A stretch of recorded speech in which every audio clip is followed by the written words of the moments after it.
প্রথমে সর্ষের তেল দিলাম, আলু, মাংসের আলু, তেলটা যখন আসবে তখন ছেড়ে দেব।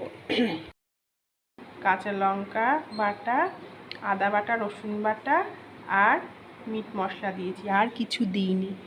জিরের গুঁড়ো একদম দিই না, আর টক দই দিয়ে ম্যারিনেট করে রেখে দিয়েছি।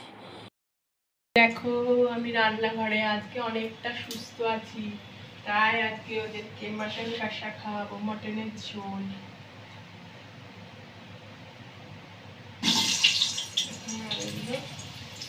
ছেড়ে দিলাম।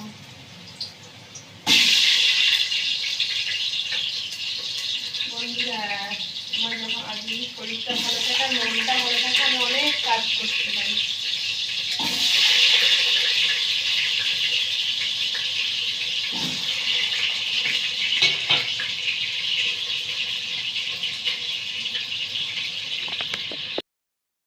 ভালো লাগছে বলে মনটাও ভালো লাগছে। কি গা হাত পা যন্ত্রণা, কি শরীরটা খারাপ ছিল বাবারে, 4 দিন ধরে ভোগ করেছি।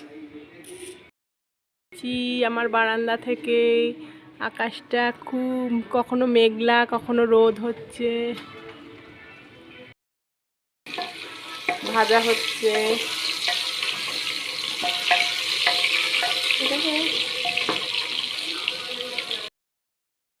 মাংসটা পরে ছেড়ে দিয়েছি, কুকারেই কষাবো আমি।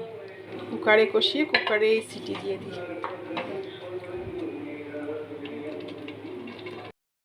মাংস করা খুবই সহজ, ঢেকে ঢেকে করতে হবে।